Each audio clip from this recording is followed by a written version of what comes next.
এদিকে কয়েকদিনের বৃষ্টিতে বাজারে কমেছে সবজির সরবরাহ, দাম বেড়েছে মৌসুমী সবজির, এছাড়া বেড়েছে মুরগি এবং মাছের দামও।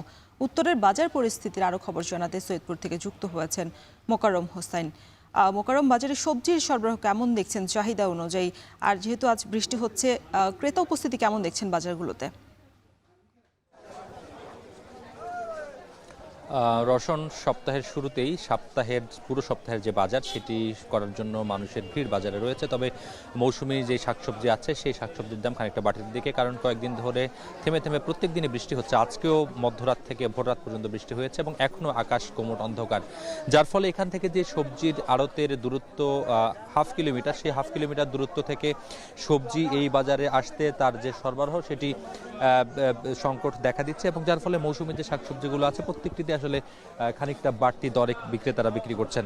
আমরা দেখছি যে আজকের যেটি বাজার দর সেখানে দেখা যাচ্ছে যে আলু বিক্রি হচ্ছে 20 টাকা কেজিতে, টমেটো বিক্রি হচ্ছে 40 টাকা প্রতি কেজিতে, করলা বিক্রি হচ্ছে প্রতি কেজি 40 টাকায়, পটল বিক্রি হচ্ছে প্রতি কেজি 70 টাকায়, বেগুনের দর কেজিতে 60 থেকে 70 টাকা পর্যন্ত, ঢেঁড়স বিক্রি হচ্ছে 40 টাকায়, কাঁচামরিচ বিক্রি হচ্ছে 50 টাকায়, আদা বিক্রি হচ্ছে 160 টাকা এবং রসুন বিক্রি হচ্ছে 80 টাকা কেজিতে। এছাড়া লেবুর দাম স্থিতিশীল রয়েছে, প্রতি হালি লেবু 20 টাকায় বিক্রি হচ্ছে।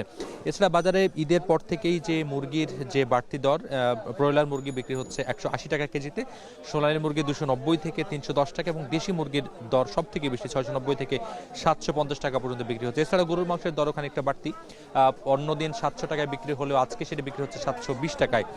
এমন পরিস্থিতিতে ক্রেতারা বলছেন যে হালকা একটু বৃষ্টি হলেই পরিবহনের যে সংকট, আড়ত থেকে পণ্য সরবরাহ স্বাভাবিক না হওয়া এবং মাঠের যে সবজির ফসল নষ্ট হবার যে প্রেক্ষাপট, সেই নানান প্রেক্ষাপট আসলে সবজির দর খানিকটা বেড়ে যায় এবং প্রত্যেকবারই যখনই দুর্যোগ হয়, বন্যা হয় কিংবা খরা হয় অথবা অন্য কোনো সংকট আসলে ক্রেতার উপরেই সেই দামের যেই বিড়ম্বনাটি সেটি পড়ে, যার ফলে বিক্রেতারা বলছেন যে উত্তরাঞ্চল যেহেতু শাকসবজি উৎপাদনের একটা বড় হাব এবং এখানকার উর্বর মাটি, যার ফলে এখানকার মানুষ যেন এখানকার উৎপাদিত শাকসবজির সুফল পুরোটা পায় সেই যেই চেষ্টা সেইটি তারা বলছেন। এছাড়া উত্তরাঞ্চলে হিমাগার না থাকে এবং সবজি রক্ষণাবেক্ষণের যে হিমাগার সেটি না থাকার ফলে সবজিগুলো সংরক্ষণ করা যায় না, যার ফলে জমি থেকে সরাসরি আড়ত এবং আড়ত থেকে সরাসরি বাজারে আসে এবং দুই হাত বদল হয় ক্রেতাদের হাতে আসে এবং এই যে আড়ত থেকে বাজারে আসা এই দুই হাত বদলেই প্রতি কেজি সবজিতে মানভেদে আসলে 10 থেকে 15 টাকা পর্যন্ত বাড়ে, যার কারণে ক্রেতারা বলছেন যে কৃষক যদি সরাসরি এটি বাজারে আসলে